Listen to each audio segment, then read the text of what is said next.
Estamos então começando mais um episódio do Direito Líquido Incerto Podcast. O pessoal já de primeira já falar do nosso perfil no Twitter, @DLI Podcast, também canal no YouTube, DLI Podcast, procura lá para quem prefere o YouTube, apesar de ter só o áudio, né? E não termos as vinhetas, mas sim. Estamos então aqui começando mais uma vez a companhia do Alisson Capelari. Olá a todos. Sérgio Gillet também, de Olá. volta, efetivamente.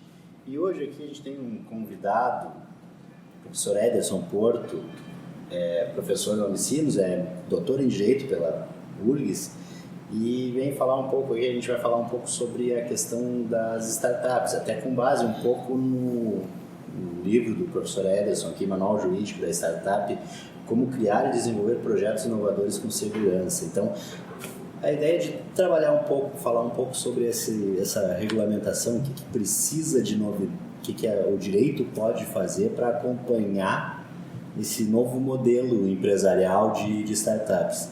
Então, Ederson, obrigado pela presença, boa tarde. O que tu pode nos contar, assim, o que muda em relação ao direito, o que a gente tem que pensar em relação ao direito nas startups? Olá, eu agradeço o convite. Fico muito honrado com a oportunidade de poder conversar com vocês aqui nesse canal que é muito bacana e disruptivo também, como o tema, que é poder levar o conhecimento, levar debates, discussões para um público que a gente não tem noção quem a gente vai alcançar. Essa conversa aqui está disponível para todo mundo na internet que conseguir acompanhar a nossa conversa. Inclusive, nas nossas estatísticas, temos ouvintes do Paquistão. Olha aí. Não sei, aparece lá na estatística. Peço desculpas aí para o paquistanês não me entender, mas a pergunta ela é pertinente e eu acho que todo mundo que se é apaixonado e acompanha e trabalha com o direito deve estar atento, deve estar preocupado com quais são os rumos que tudo isso que está acontecendo vai tomar. É inegável, é irrefreável o movimento de mudança. Eu diria que não existe mais a possibilidade da gente não querer. Não existe a possibilidade de dizer, não, mas eu vou barrar. O Canotilho, que é um autor conhecido, um constitucionalista conhecido, ele escreveu num parecer, num trabalho que eu atuei em favor dos motoristas de aplicativo aqui no Rio Grande do Sul, dizendo que barrar a inovação é como parar o vento com a mão. Então, não tem como parar o vento, não tem como parar, ainda que tenha alguém que tivesse tentado estocá-lo, mas essa é uma outra história.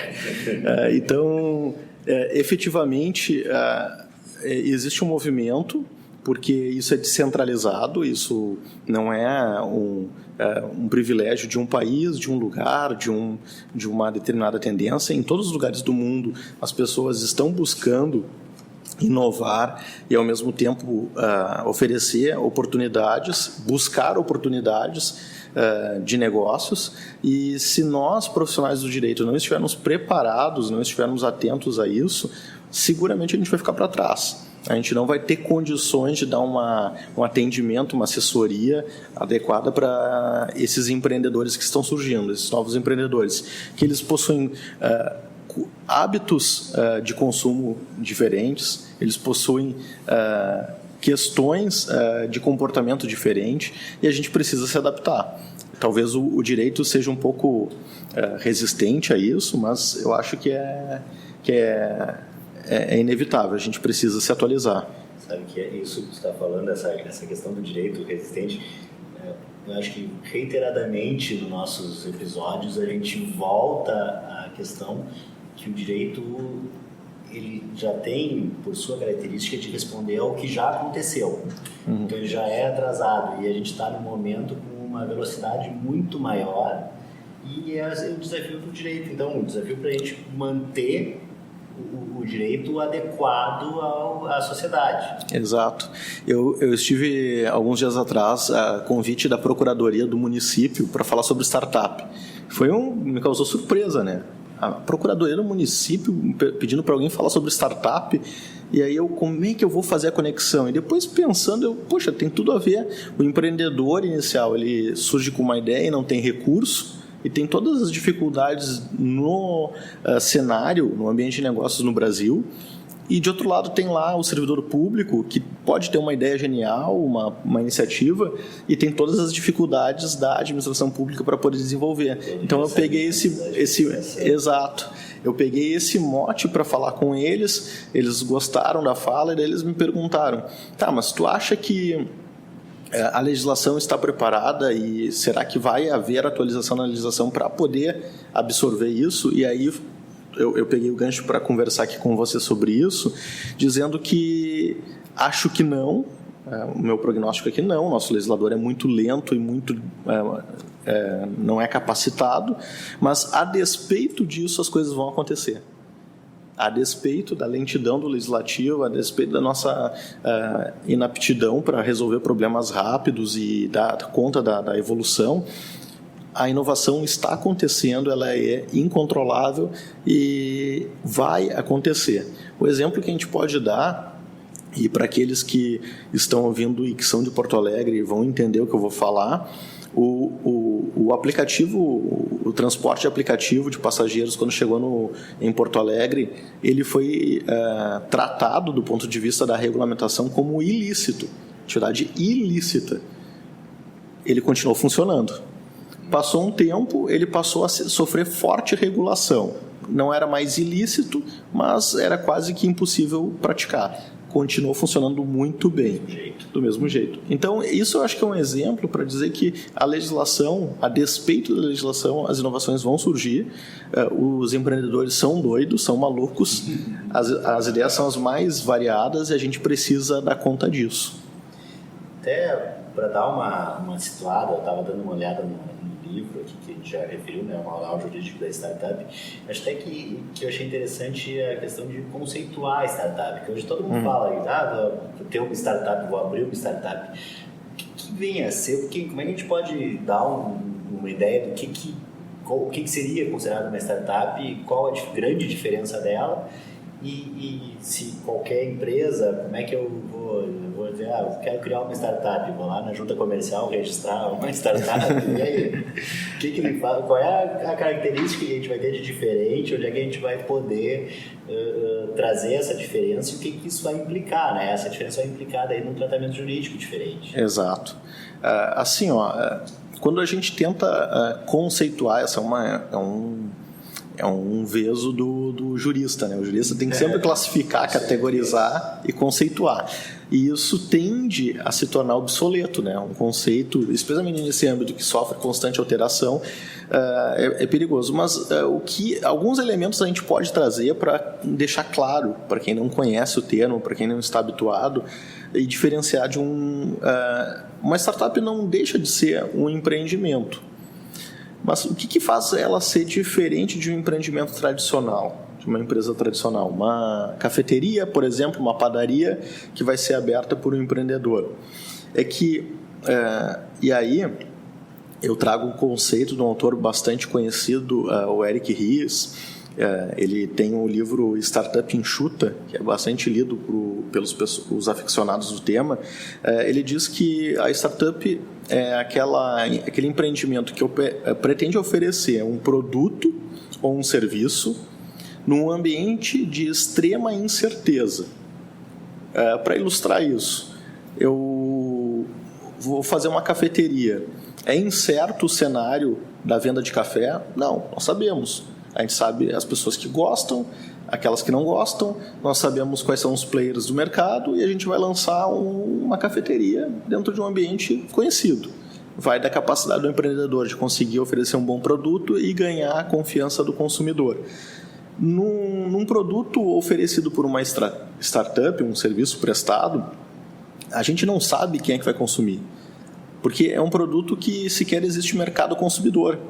Então, quando se lançou os aplicativos de transporte, não havia pessoas usando isso. Quando se lançou o aplicativo de hospedagem na internet, aproximando o locador do locatário, não havia um mercado consumidor para isso. Não se sabia se a ideia daria certo ou não. Essa é a incerteza. E se a gente for olhar ao longo da história, esse ambiente de incerteza é próprio da civilização humana. Se a gente for pegar as primeiras companhias que surgiram no mundo, as companhias marítimas, do que elas surgiram? Exatamente da incerteza da expedição marítima de saber se chegaria no continente ou não. Então, o que eles inventaram? Qual foi a invenção do ser humano na época? A separação, a segregação do patrimônio do navegador e das pessoas que investiam na navegação, daquelas que estavam empreendendo. E aí um naufrágio, um insucesso de uma navegação não contaminaria o patrimônio do navegador. O que se faz com startup hoje? Exatamente a mesma coisa. Então, a gente tem uma novidade, sim, porque agora a gente tem alguns fenômenos, e a gente pode conversar um pouco sobre isso, que tornam mais democrático, mais de fácil acesso o empreendimento, o empreendedorismo, mas em síntese os elementos são os mesmos que estavam lá nas navegações, estavam na Revolução Industrial e todos os movimentos que aconteceram ao longo desses séculos. Para o nosso podcast, que é de jeito líquido incerto, a gente traz mais incerteza aqui. Exato. A grande questão da incerteza do negócio. Uma coisa que é muito comum associar, a startup tem que ser uma empresa montada numa garagem por 2 nerds da computação sem dinheiro. E tem que envolver computação. Tem que envolver computação. Não, isso é um equívoco que não dá conta de todo o fenômeno. A gente pode ter uma startup, como eu falei agora, e eu encorajei os servidores públicos a ter uma startup dentro da administração pública. Pode. Ela não necessariamente é uma empresa, uma startup. Talvez a palavra mais adequada seria um projeto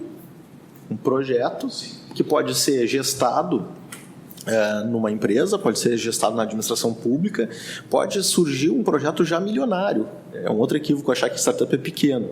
Então, a gente tem muitas startups que já surgem no mercado na faixa de milhões investidos. E aí eu posso trazer os exemplos das fintechs, que são spin-offs de bancos tradicionais, segmentos tradicionais, que já nascem gigantes. Então, não é só pequeno, nós não estamos falando só de nerds da computação, nós estamos falando de qualquer indivíduo, e aqui eu acho que a gente tem, eu poderia chamar que o projeto de vocês é uma startup. Vocês estão começando um projeto... Eu sou startupeiro! Startupeiro, não sabia. Dentre os vários questionamentos que a gente se bota se coloca no dia a dia, entrando em contato com essa novidade, dentro da gente que estuda o direito. Foi falado até na sua fala anterior a questão da legislação não ser um fator determinante para a existência ou desenvolvimento de startups. Então, assim, existe alguma alternativa legislativa, se quisesse regular, existe tipo uma soft law, alguma coisa assim, que faça com que o poder público tente pelo menos acompanhar o que acontece, isso com um maior dinamismo, além da legislação normal, ou vai ser, o senhor vê apenas o cenário legislativo comum assim para regular isso? Não, muito interessante a questão. E primeiro um esclarecimento. Eu disse que a legislação, a despeito da legislação ser ruim, o nosso arcabouço legislativo ser muito ruim no Brasil, as inovações vão continuar, mas sem dúvida nenhuma, uma boa estrutura jurídica é um ponto fundamental para estimular e surgir e fazer com que as empresas prosperem, não só startups, qualquer tipo de negócio. Então, sem dúvida, a gente precisa reformar muita coisa, tem muita legislação para ser alterada para que torne o ambiente de negócios menos tóxico como é no Brasil. Eu brinco dizendo que o que difere o Brasil dos outros países? Em termos de mortalidade das empresas, não é muito diferente. porque é para ser assim. E isso que precisa ser entendido pelas pessoas, e talvez no Brasil e aqui no Rio Grande do Sul, mais especificamente, seja mais difícil assumir o erro. O empreendedor, ele não assume, não gosta de admitir que errou, que quebrou. Dizer que é falido para um gaúcho é a pior ofensa.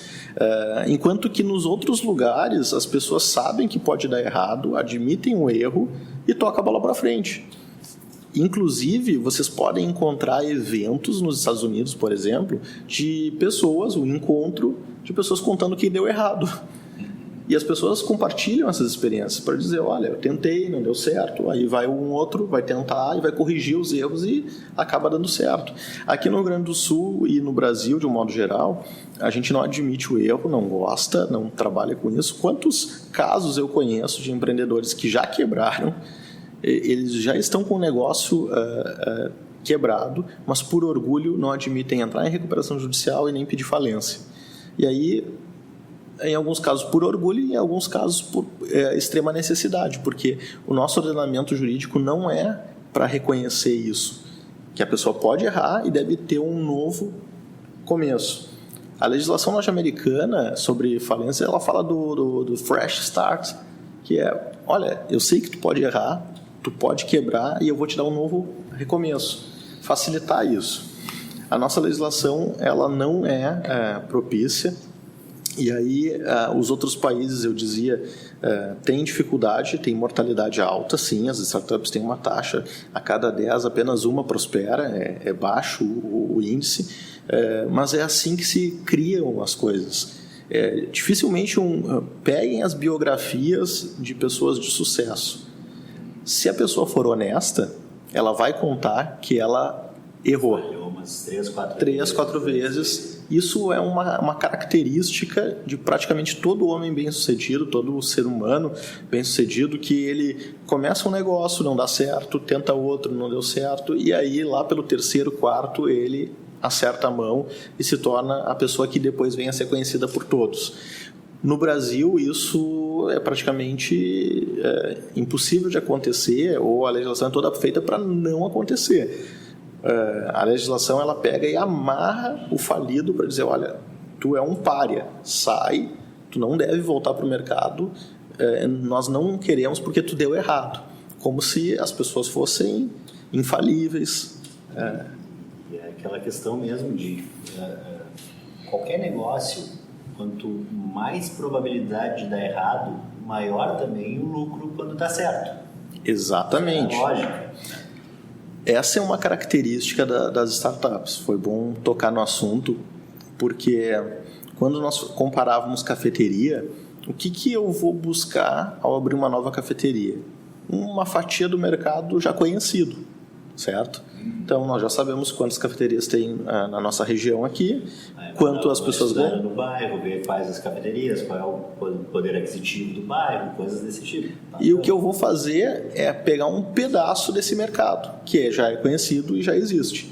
Quando eu lanço um produto novo, e esse é o lance, e aí tem um outro autor, Peter Thiel, que ele fala do 0 ao 100, do 0 ao 1, desculpa, 0 to 1, que o movimento das startups não é para pegar uma fatia de um mercado. O movimento da startup é construir o teu mercado. E nesse mercado tu vai ser monopolista. Tu vai ter um monopólio, porque não tem outro. Então, quando surgiu o Uber nos aplicativos, ele era o monopolista, ele era o dono do mercado. Não tinha outro. Então ele não estava dividindo com outras empresas. Bom, surgiu o Lyft, surgiu o Cabify, aqui no Rio Grande do Sul tem o Garupa. Bom, aí eles conheciam o mercado e eles iam abocanhar uma fatia. Eles não estavam mais inovando, eles estavam pegando um pedaço de um mercado já conhecido. Então, quando alguém lança uma ideia, o grande lance, e aí é uma conversa mais para empreendedor, é tu tentar identificar o teu monopólio.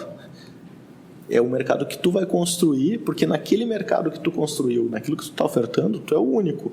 Pensem, por exemplo, Google. O que é o Google? Qual é o mercado? Hoje é tudo. Hoje ele é Começou com o sistema de busca.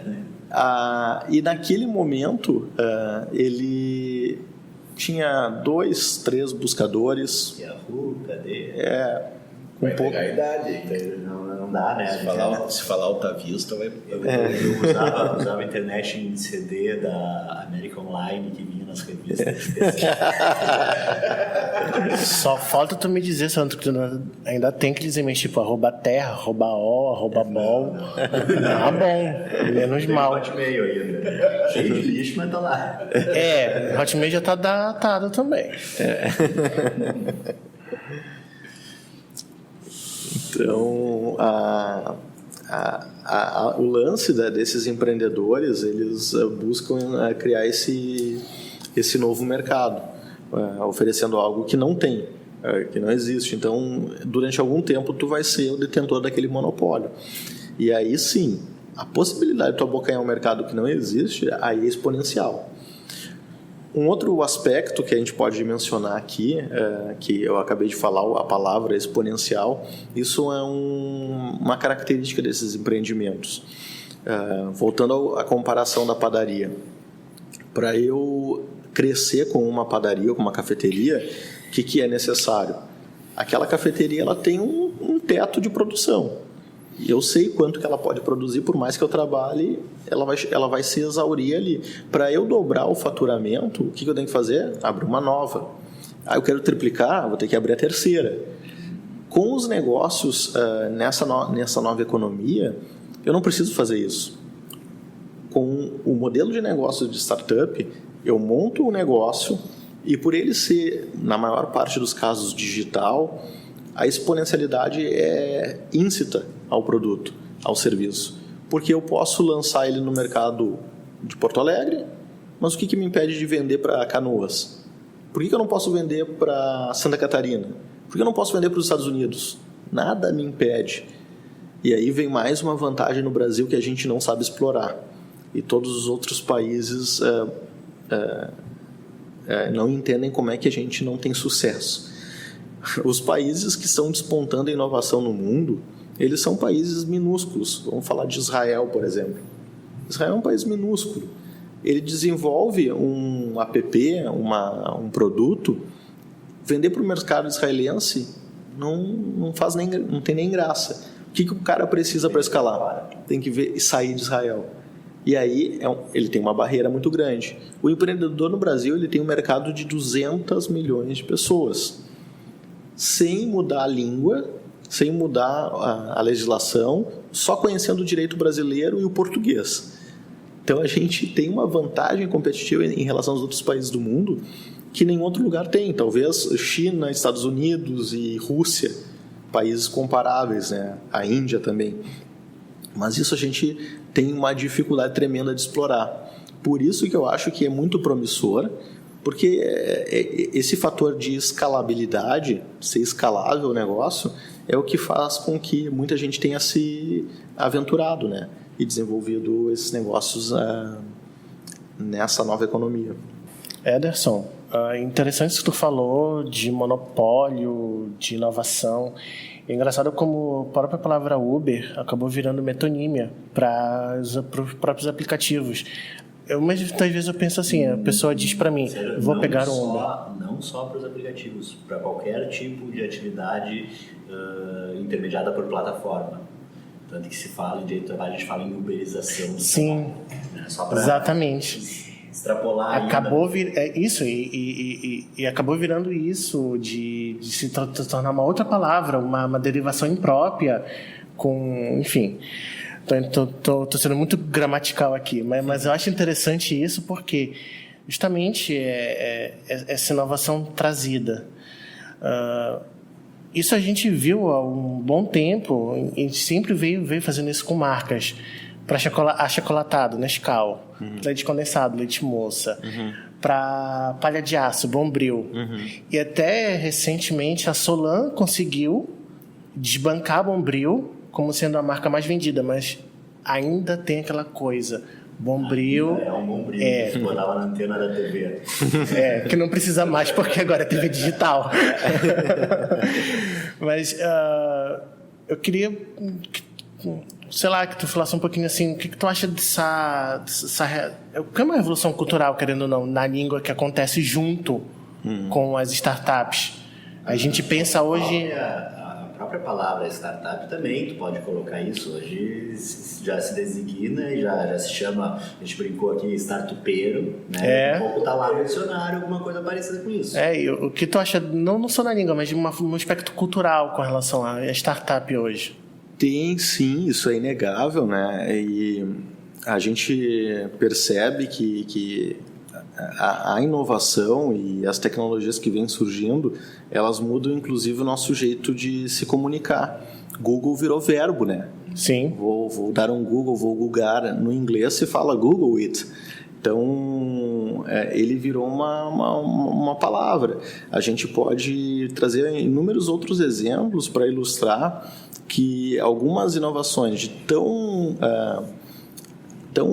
revolucionárias. Eu diria mais assim, de uma relação tão próxima com o consumidor, que tu acaba se afeiçoando com aquela expressão e tu começa a usar no teu cotidiano, né?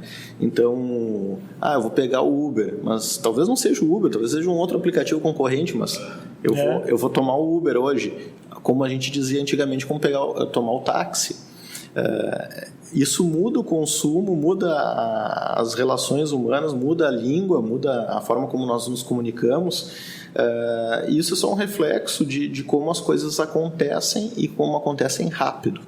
Esse é um outro fenômeno. Se a gente pegasse, tem uns videozinhos no YouTube, se vocês procurarem lá para ver a velocidade das inovações, as grandes inovações do mundo, quanto tempo levavam? Tem um videozinho que ele vai mostrando, assim, levava um século, depois passou a se levar décadas, depois passou a levar anos, e agora a gente fala em inovações em ciclos de meses.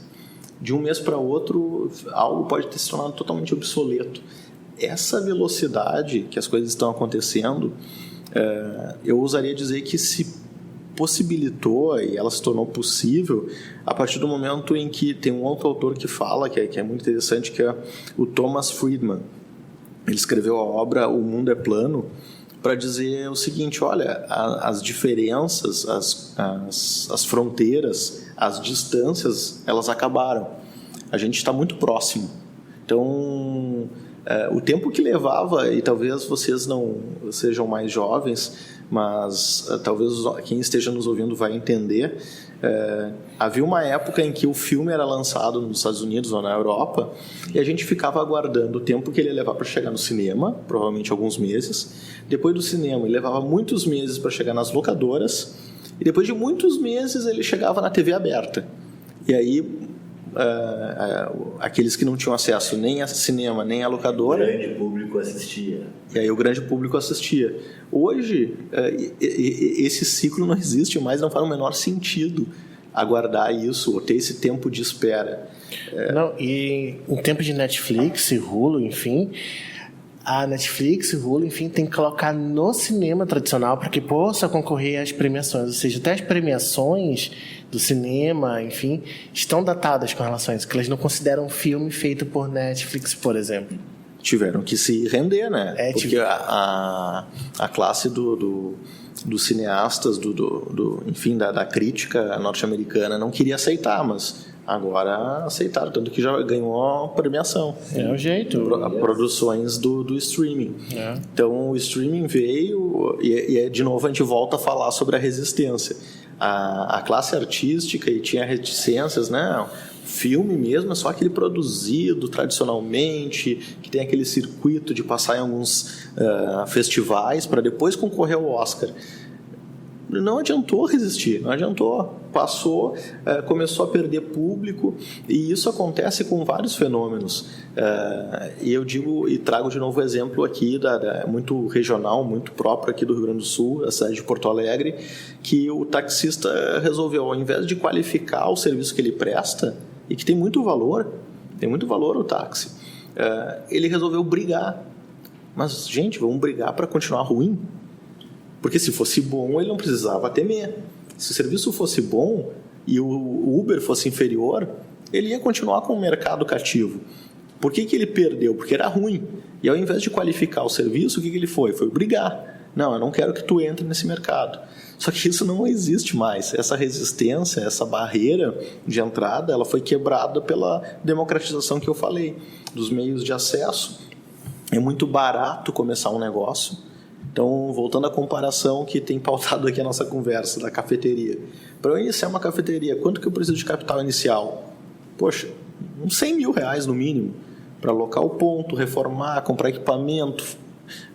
Quanto que eu preciso para botar um site no ar? R$1.000? R$2.000? Se tanto. A programação, nem só isso. Hospedagem. Só hospedagem. E nem precisa saber programação, porque tem ferramenta para tu mesmo desenvolver e criar o site. Então, percebe a democratização que ocorreu? Qualquer um de nós agora, se tiver tempo e uma ideia interessante, lança um produto digital agora. Bom, aí se ele vai dar certo ou não é um outro problema, uma outra discussão. Mas isso está acessível a qualquer um, qualquer pessoa, qualquer um, em qualquer lugar do mundo, e isso não tem mais como frear. E aí, voltando um pouco à questão de legislação, nossa legislação é toda pensada para um modelo de empresa diferente. Um modelo de empresa que tem que ter um capital social, né? Aquela estrutura clássica das sociedades, e até o próprio registro disso. Hoje em dia, se tu precisa, tu vai lançar um produto, se tu esperar 3, 4 meses para sair um registro formalizado numa junta comercial, tu perdeu a tua oportunidade, um outro lançou e ganhou o mercado e tu tá fora. Exatamente, tu colocou muito bem a questão. As nossas instituições, de um modo geral, elas estão ainda trabalhando com essa lógica.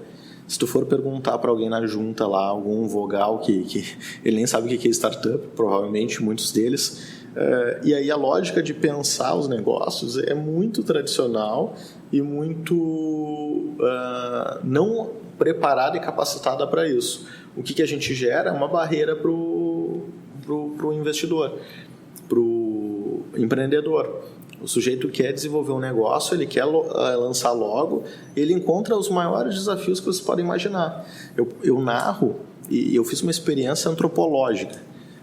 Nós, advogados, a gente normalmente assessora empresas e normalmente qual é o nosso modus operandi? Nós fazemos assessoria e delegamos para um contador executar os atos de registro da empresa, de constituição.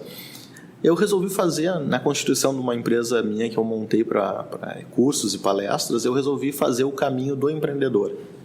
Para entender, eu quero ver passo a passo. Eu estou com tempo. Vai poder falar. Eu vou poder falar. A minha empresa de palestras, que sou eu, ela não tem nenhuma outra atividade, sou eu falando, ela levou 4 meses para ser aberta. 4 meses para abrir uma empresa que não tem atividade alguma, não tem impacto ambiental, não tem risco para o consumidor, só se for muito ruim a minha aula, né? Esse é o risco. Mas aí o mercado regula, não chama de novo. Não chama de novo, tá resolvido. Eu acho isso engraçado porque já houve reformas para tornar isso mais fácil, não? Mas a gente esbarra no fator humano. E aí que eu digo, e esses dias me perguntaram, tu não acha que a lei de liberdade econômica ela vai ajudar? Ela é sensacional, mas temo que ela vai ser uma carta de princípios e possa se tornar letra morta se a gente não mudar a cultura. Porque a lei está ali. E vem cá, qual era o problema para um auditor, lá um vogal da junta começar a apertar o botão e autorizar a minha empresa a funcionar? Eu já tinha notas para emitir de algumas aulas que eu dei, eram tributos que estavam deixando de ser recolhidos para os cofres públicos, ou seja, eu estava perdendo, o poder público estava perdendo e tudo estava esbarrando num mindset equivocado. Então, isso é um problema gravíssimo. Enquanto a gente não mudar as pessoas, isso é um trabalho de formiguinha. Vocês estão fazendo um papel importante aqui de difundir num veículo bastante novo, mas é assim, é paulatino, trabalhando a cabeça das pessoas para que a gente consiga, talvez um dia, incutir nas pessoas a ideia de que a gente precisa admirar o empreendedor. Eu acho que isso é um negócio fantástico que deveria acontecer. O brasileiro, o gaúcho em especial, ele inveja. Poxa, esse cara ficou rico. Ele ficou rico e como é que eu não fiquei rico? Não, é certo que ele tem tramóia, certo que ele fez... aquela brincadeira que o cara chega para propor um negócio para alguém, vamos fazer um negócio assim. Aí a outra pessoa sempre diz, tá, o que nós vamos ganhar? Uhum. Aí quando é para o gaúcho diz, tá, o que tu vai ganhar com isso? E o que eu vou ganhar? Cara, vamos ganhar junto depois. Isso retrata bastante assim, um comportamento que é ruim. Enquanto a gente não... Poxa, a pessoa... Vamos combinar aqui, em condições normais de temperatura e pressão, considerando a legislação que a gente sabe como é. Quem decide abrir um CNPJ hoje, ele deveria ganhar uma medalha do Estado brasileiro. Deveria ganhar uma condecoração. Olha, meu amigo, tu podia deixar o teu dinheiro no banco, tu ia ganhar tranquilamente ali. Hoje o juros está mais baixo, mas antigamente era um paraíso para o rentista. Tu deixava o dinheiro parado lá e tu ia ganhar talvez mais e mais seguro do que tu abrir um negócio. Não, o cara é teimoso, ele vai lá, abre a empresa, tenta gerar empregos, e aí a gente vê pessoas criando filigrana. Gente, a minha história, um dia a gente pode fazer um podcast só para contar a história da minha empresa para ser aberta.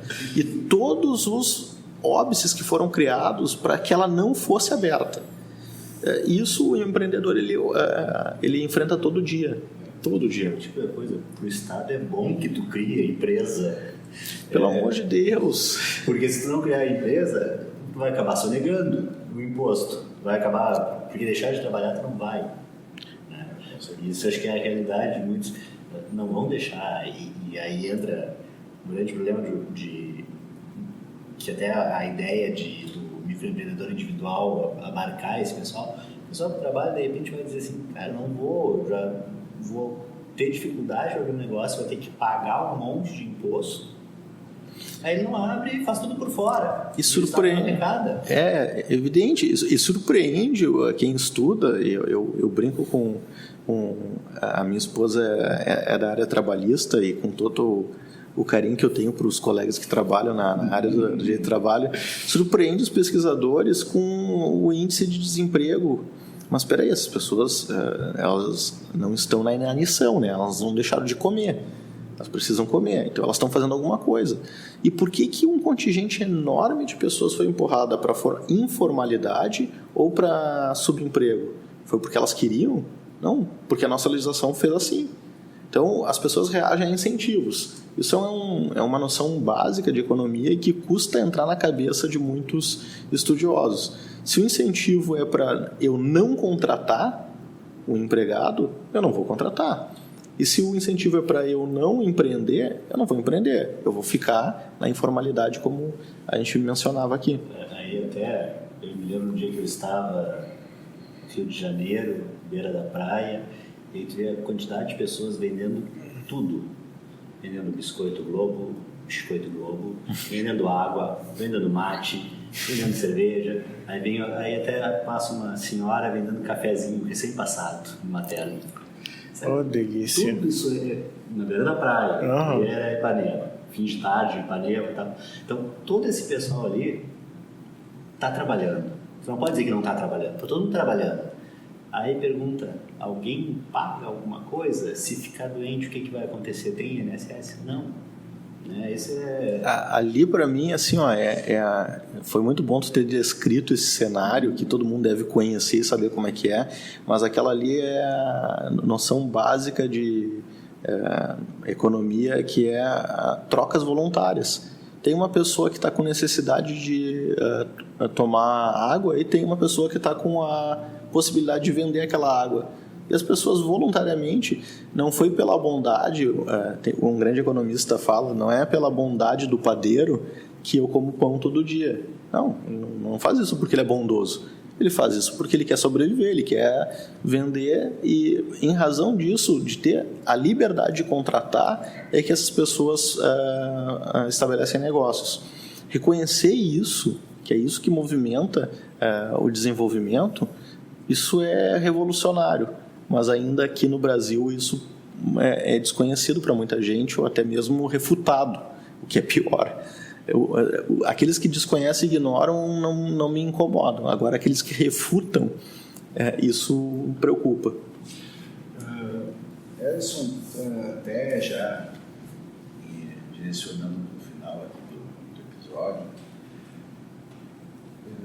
Da tua experiência como professor, pergunta que eu boto aqui, startup veio, startup, eu não sei falar direito, certo? Startup. Ela traz um conceito novo, que tu já explicou bem para nós, e que a gente que trabalha em estudo de direito empresarial, ou antigo direito comercial, então causa um pouco de estranheza. Como é que está sendo tratado isso na faculdade de Direito? É trazido isso daí nos cursos de graduação? É trazido? Como é que o próprio direito empresarial está encarando isso daí para o pessoal? Deve ter interesse direto Sem dúvida. a respeito disso, de quem ingressa na área. Sem dúvida. Assim, ó, no plano do ensino, ainda são tímidas as iniciativas. Eu conheço aqui na PUC um projeto do professor Ricardo Lupion, que é muito interessante e que possibilita isso. Na Unicinos, nós oferecemos no mestrado profissional, que eu leciono, a primeira disciplina do Brasil sobre direito das startups. Ela faz parte do programa da Unicinos. Mas fora isso, o que a gente vê bastante são cursos de extensão, sem muita aquela formalidade e o título acadêmico. Além disso, o que eu noto, e aí eu conheço o trabalho de alguns colegas aqui que lecionam na PUC Rio Grande do Sul, que lecionam na Unicinos, lecionam na Universidade Federal, que dentro das suas disciplinas tentam inserir esse tema. Que dentro das possibilidades é o que dá para fazer, porque, de novo, o mercado do ensino jurídico ele é muito regulado. Então, existe um problema regulatório para tu oferecer uma disciplina nova ou mudar as disciplinas que já existem. Mas aqueles que conseguirem largar na frente vão conseguir oferecer um produto muito diferenciado. Isso está em aberto ainda. O que as pessoas estão fazendo, eu sei que fazem, são os profissionais atualizados, ofertam isso dentro do seu currículo, dentro das suas disciplinas. Qual é o problema? É que o fenômeno, e eu acho que isso que é o bacana, que me encanta em estudar o tema, é que o direito da startup nada mais é do que a conexão de vários ramos tradicionais do direito. Então a gente vai pegar lá o direito contratual, vamos pegar o direito do trabalho, o direito tributário, o direito empresarial e juntar tudo dentro de um pacote para oferecer para o empreendedor, olha, está aqui, o que tu precisa é esse kit, tu precisa saber essas noções básicas, e isso é um pouco do mote do trabalho que eu publiquei. Tentar levar para e esse foi o desafio de escrever o livro. Como é que eu escrevo um livro que para o estudante, o advogado, ele ficaria muito básico, porque eu não sou da área do direito tributário, mas tenho as minhas pinceladas ali sobre o direito do trabalho. Como é que eu vou falar sobre uma área para um advogado trabalhista? Vai dizer, poxa, o cara me falou uma coisa totalmente básica, isso não me agrega. Mas ao mesmo tempo eu não queria ir para o juridiquês muito pesado e denso, porque eu queria também agradar o empreendedor.